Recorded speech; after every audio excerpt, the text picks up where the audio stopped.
I was born in Fort City, Arkansas. And I was born the 10th and the 3rd in 35. And we left Fort City when I was 3 years old. We were living on plantation. And the guy wasn't paying nothing. And if we didn't work, he always rode a horse. And he had a buggy whip.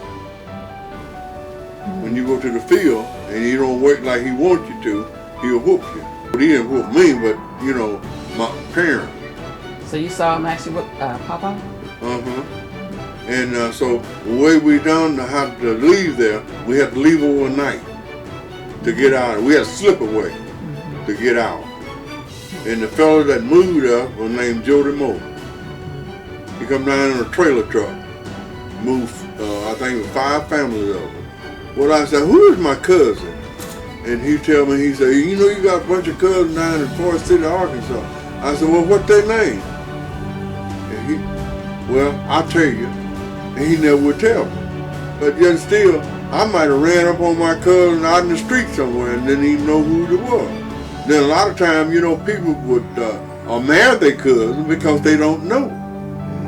You know, so that's just the way it was. And so, like I say, the way I learned things, I go down to Blower.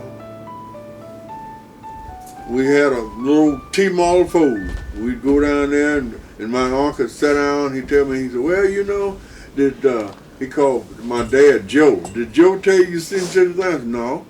He said, well, I'm going to tell you. He said, well, you know, when we lived in Arkansas, Forest City, Arkansas, it used to be a pond around, it was, they call it Bayer. What is it? I can't pronounce that name. But anyway, he said, we lived across the pond. And he said, when we get ready to come across this pond, like it come a flood rain, we couldn't get across. And I said, well, Papa, how y'all get across? He said, we had an old boat. You know, they got in it and paddled across, you know, from one side to the other. And that's all they said. So then I asked my uncle, I said, well, why was y'all over on that side and y'all know when the river rise, why didn't y'all try to get out? He said, well, the reason why we didn't, it caught us overnight, you know, we'd be asleep when it rained like that. But I said, you know it was raining, but I said, well, that was the time to move when it started raining. You know that river was going to rise. And Papa said, well, I don't know. My dad just never did have time to sit down and tell us nothing, you know. Like I used to do y'all ask me a question, I tell you, you know. Right. But see, Papa didn't do that. Papa just never did have time to stay with us to tell us nothing. And when we asked him something like that, oh, I ain't got time, just y'all go somewhere and play. Yeah, well, we just left it, we were young, we just left it like it was, you know. So that's the way it was. But you know, I wished a many times Papa would have had time to sit down and teach us and who was our relative and who wasn't our relative, this was our cousin or uncle or whatever. We moved to Portageville. We stayed in Portageville 2 years. We left Portageville and moved over on Trotman place. I had 9 brothers. It was Joseph, Noon, Emma, J.W., he dead, Hester, she's dead, and then Marianne, and then Juanita, and then and that was it, and myself. Hester, she passed away when she was a baby. And then J.W., she was a girl. And then J.W. was a boy. And they buried over here in Swift, Missouri. And we stayed with Trotman 2 years. And then we left Trotman and moved to Peach Orchard. We stayed at Peach Orchard for 2 years. And then we left Peach Orchard in 44. Moved to O.C. Clark in 44. And then my mom passed in 1945. and Mama passed. Yeah. And when she passed, I asked my dad, I said, what's wrong with Mama? And he never would tell me that she was dead until we saw the ambulance couldn't come down through there. And we had to put her body in the wagon and go 3 miles to this rock road to get to the ambulance, because the ambulance couldn't come down through there. And that's how we got her out. And that's the first time I heard that story. Huh? That's the first time I've heard that story. Mm-hmm. We had to bring her body out in a wagon and mule, 3 miles, and to meet the ambulance, and then put her body in there. Wow, so you were a child at that time. Yeah, I was. At that time, I was 9 years old. Wow. But I didn't know what was going on, All I know, they put her body in the wagon, And then later on, I asked my grandmother, I said, Grandmother, I said, why did they put Mom in that wagon? Oh, well, she passed. And I said, well, when's she coming back? She'll be back. And we waited on her, we were kids. Grandma lived across the cotton field about Fulton Hill to Arlene. And we used to go across the cotton patch, running. And we stayed over there till the sun started getting red in the west. And we asked Grandma, when Mama coming back? She gonna come back. And she never did come back. We didn't know whether she was gonna come back or not, but that's what she was telling us, Wow. Yeah. She talked to me about what she talked to all of us about school, You go to school and get your education and learn all you can, because Mama ain't gonna be with you all the time. So learn how to do things. And that's what we did.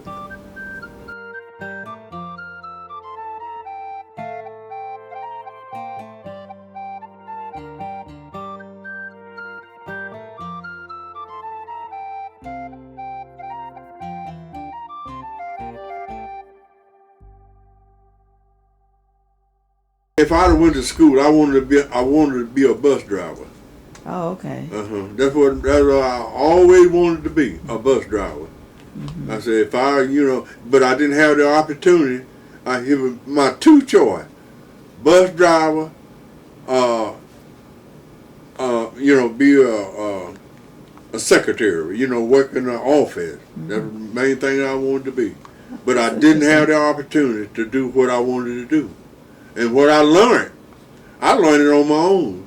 Because my parents didn't have time like you and Randy sit down and, tell y'all kids that love, said, you do it this way, you do it that way.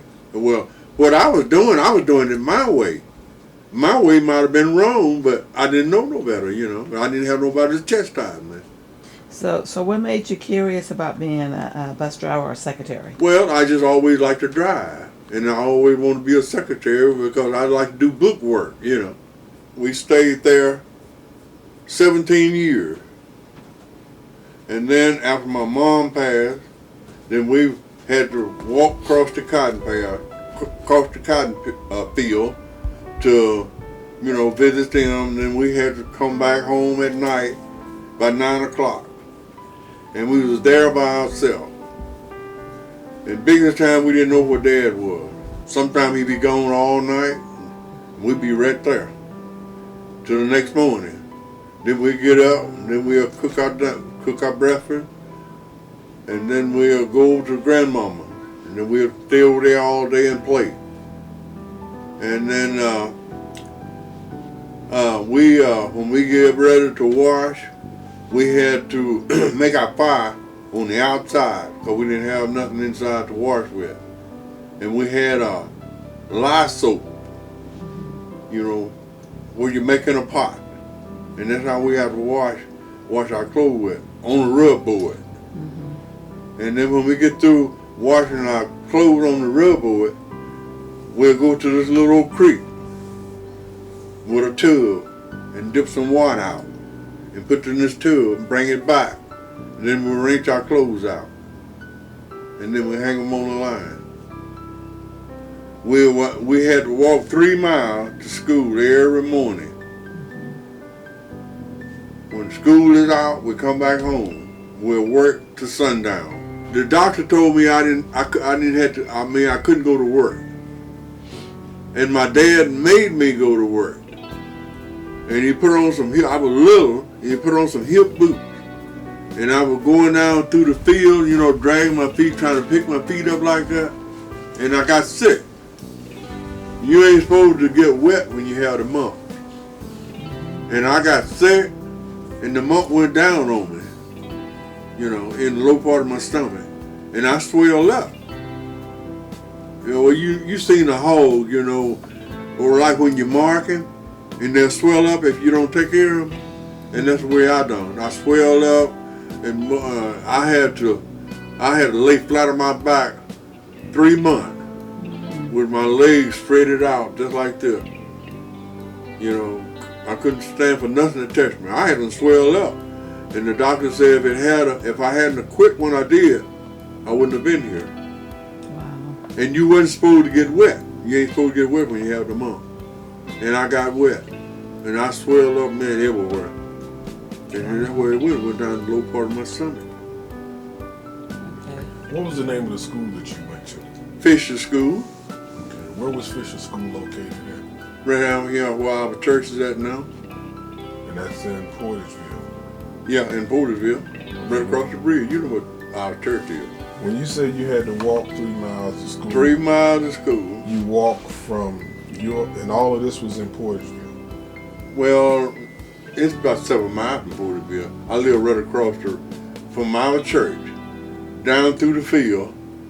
I had to go walk 2 miles down from behind our church, and then a mile up, and then a half a mile to where we live. When we were growing up, when Mama passed, we grew up ourselves. We had to raise ourselves because we didn't have nobody to cook for her, nobody to wash for her.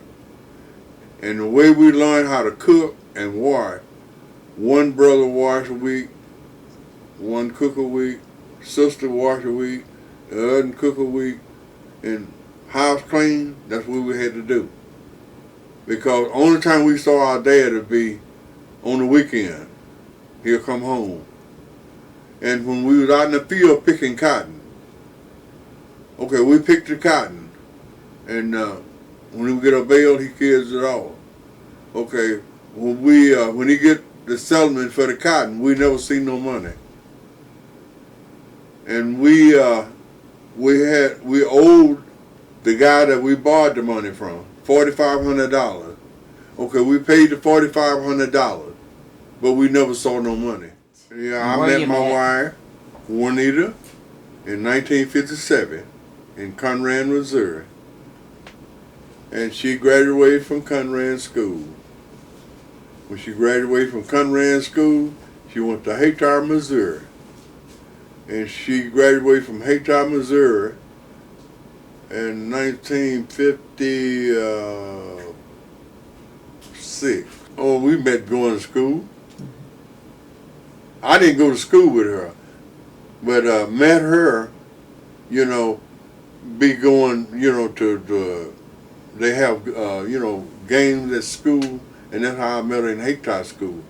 And we got married in 57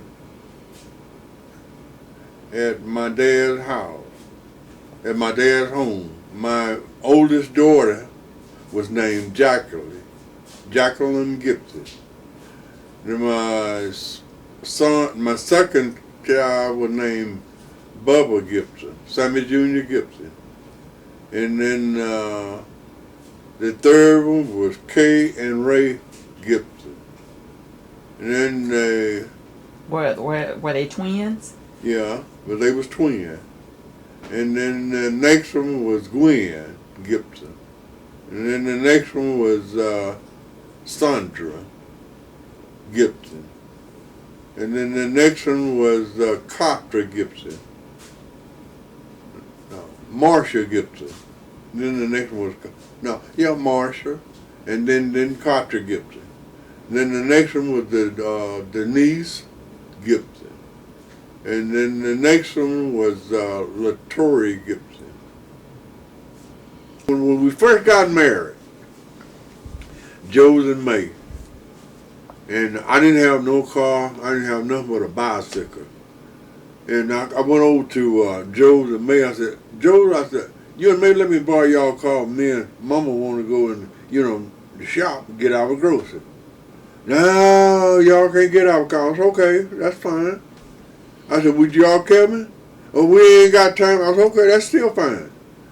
So I come back to Henry Davis. You remember Henry Davis? I told Henry Davis, I said, can I pay you to carry me and my wife time, buy girl? Sure, he's telling me, sure. Take my car and go out on. And get what you want and leave the car down to your house.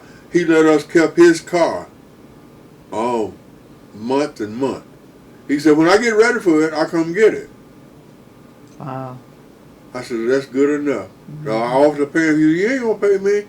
He said, what's wrong with your brother? I said, oh, they said they had somewhere to go. I didn't tell them the situation, So when I carried his car back, I tried them again, Joe's and May. Mm-hmm. They wouldn't let me have the car.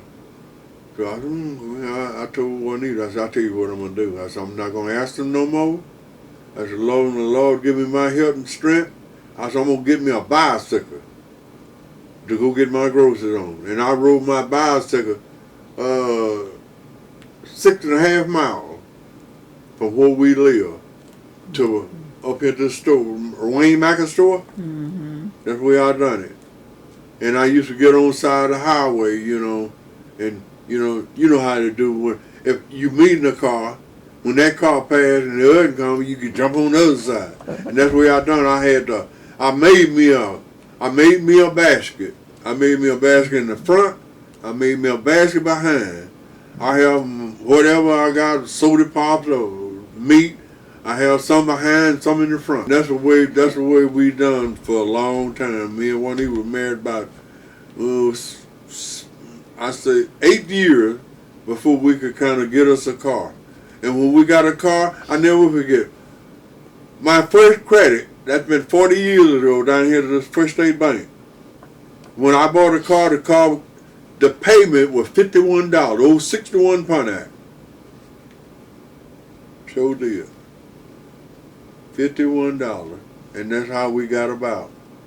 And then I got left out from a 61, and I got me a 52 Chevrolet. Drove that thing. Till the Lord blessed me to get what I wanted. And I never will forget, I told Joe and my sister-in-law, I said, y'all gonna reap what you sow. I said, now y'all did me and my wife wrong, because I said, we didn't have no way of going nowhere. And y'all think I'm lying. It was in the winter time. I didn't have no way to go into work. I worked up at this oil mill 3 years in Portageville. Jack was a baby. And I didn't have no way of going. And the only way I done, I had a bicycle. I had 2 wheels behind, 1 in the front. And I used to I had to be at work at 8 o'clock in the morning.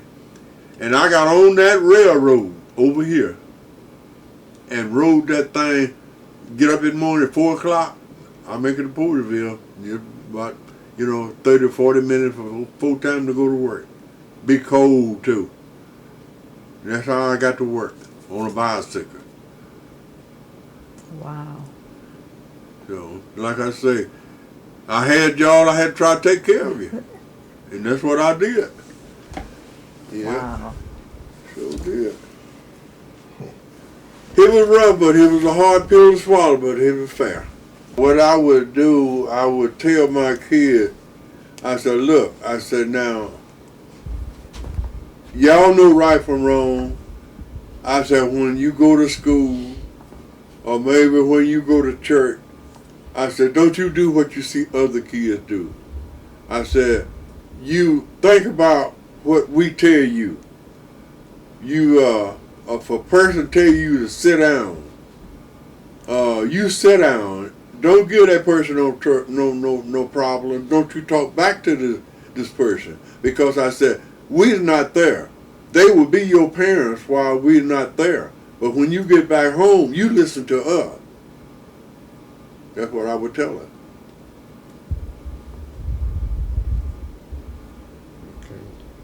like I say, things that happen back. I have to think what happened back. Things happen so much to me. Like say when I got sick, and I asked my brother-in-law to come take me to the doctor. I couldn't drive myself, so I told him, I said, I need some help. But he tells me he ain't got time.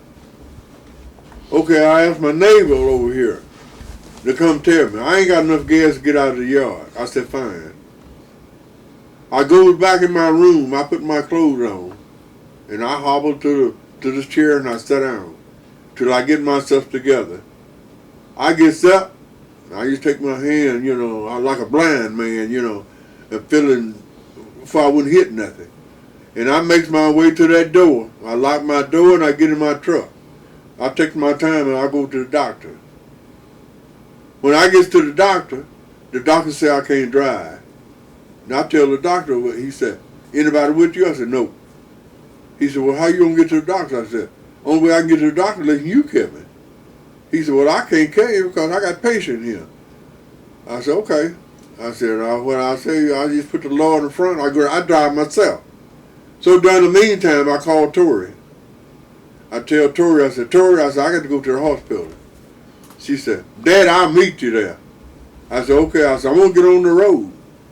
I said, I just take my time and drive on to the hospital. That's what I done. I guess near about the Hayti. Looked like a skin or something had come over my eyes. I couldn't see. I seen the light doing this across the road, red light. I said, oh.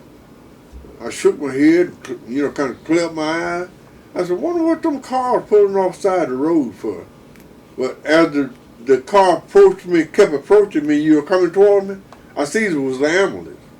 So one man said, you better get off, because don't you get a ticket. So I pulled off. When the ambulance passed, I got back up on the road. I come on to Hayti where they had 2 more stoplights. I stopped at the stoplight. When it was on red, when it got on green, I took off. When I got to the other, it done the same thing.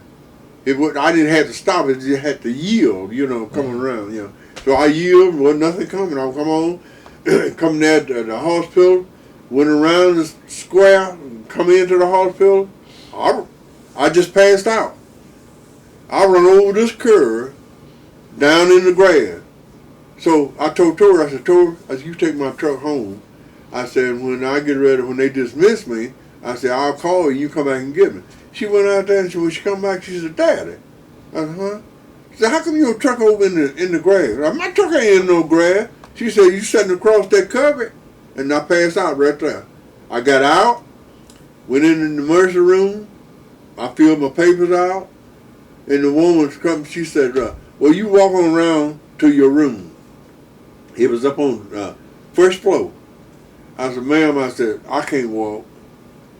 I said, I can hardly stand up. And she wheeled me on around with the wheelchair and up to the room. And I got there, and I got out of my clothes, because I had my wallet and everything in my pants. So Tori come there and got everything out of my pants, fold my pants, put them over there on the couch. And I sat up there, man, when they went there, they put that IV in me. And then I started bumming, man, just bumming. And then I felt better. And then after that, I started talking. Mm-hmm. Then, like I say, when you're by yourself, you ain't got nobody to carry you nowhere. Ain't nobody got time. But see, look, it don't make no difference, Randall, what I'm doing. You need me. That's the time you need me, when you can't help yourself. Hey, I'll stop anything what I'm doing to carry you. I'll carry you anywhere you want to go. And go, look, that work, whatever I'm doing, it's going to be right there. Mm-hmm. That's just the way I am, So, you got a lot of people that's all for self. They don't think about nobody but self. Easy come, easy go. Oh. Uh-huh. Oh, Oh, okay. Yeah. Okay. What got you involved in mechanics? You seem to always like to work. I like to be a mechanic. Yeah. I always want to do that. Mechanic. Well, you were always curious with working your hands and stuff. You always like, you always like playing with gadgets, mess with gadgets, and things like that. My first choice was being a bus driver. That's what I wanted to be. And I always wanted to be a lawyer, a policeman, which I was. I was a police for 6.5 years. But I didn't like it because I just wanted to experiment on something to learn what a police do, you know. So I went to school. I got 125 hours of training in school. Yeah. So you did fulfill that dream. Huh? So you did fulfill that dream of wanting to be a police officer. Yeah. I liked in life, you know, what I learned, you know. And I wasn't like my brother. My brother, you know, all they did is drink. And they always tell me that, oh, you chicken, you this and you that. I said, you can call me whatever you want. I said, I'm not going to be like y'all. I said, I want to make something out of my life. Besides drinking and smoking. I used to smoke. But I mean, I wasn't no bad smoker, but, you know, I smoked I stopped in 81. And they ain't never had a desire to put another cigarette in my mouth. What made you stop? I got sick. I had the flu. And I come home. And then it led up to the pneumonia. And then I went to the doctor. The doctor gave me a shot and I got all right. And then I told Bubba, my Sammy Jr., to go get me a carton of cigarette. I was laying on the couch. The couch was this way, across this way. And he brought it back. And I told him, I said, light me a cigarette. When he lit the cigarette, I inhaled it. And when I inhaled it, it looked like my breath was going to pop out. And I threw the cigarette back to him. I said, you can have them. I don't want another cigarette. And I stopped smoking from that day to this one. So what made you start? Some kids no, messing around with other boys. You know, like they do now, you know. That's why I say, this drug, just say, okay, just say, I'm on drugs. Okay, come on, Jackie, smoke one. Peer pressure. Okay, when you smoke one, okay, boy, that sure did taste good. I said, get another one. And then that's how you get hooked on things. Yeah. So I just never got hooked on it, you know. I just smoke because I see the other boys smoking it. Right. Yeah. And the way we had to come up, you know, I did so many things, you know, because I didn't have nobody to teach. I didn't know whether it was right or wrong, you know. We was just doing it. But see, you know, that's just like, okay, say you and Randy, myself. Okay, me and my wife, we raising kids. I mean, having kids. What the other way you raising them too. All right. Now, when you raise this kid, if you don't sit that kid down and talk to him and teach him the right from the wrong, well, that kid ain't gonna know nothing. Your kid might go somewhere and he started cursing. Well, first thing people gonna ask him was that, where you learn that from? Well, I learned it from my dad. Or I learned it from my mom. Well, that's because the parents don't sit down and chastise the kids. So no, you don't say that. You're an older person, you say yes ma'am and no sir. Don't say yeah and no. And first thing the next person gonna say, well, they ain't got no home training. Wonder who is their parent. You know, you don't hear them say, people say that now where you and Randy at now. I have heard them say it. And sometimes you can see some kids, boy, they just get on your nerves. Because, I mean, they can tell you some things that you ain't even heard and never would have thought about. They would have said that. You know, that's just the way it is. It's because it's a teacher in everything. Okay, you got a teacher going to school. You got a teacher at home. You got a teacher wherever you go. when I was a kid, my parents used to tell me, "Look, I'm gonna leave you over to Mama. Mama gonna whoop you. Grandma, her mama gonna whoop you. And when I get home, she tell me I'm gonna give you another whooping." But now you whoop a kid now, you like go to jail whooping it. I tell you what, bad as that song, I come up on the rough side of the mountain. Thank God the Lord blessed me to get where I am, and He's still blessing me.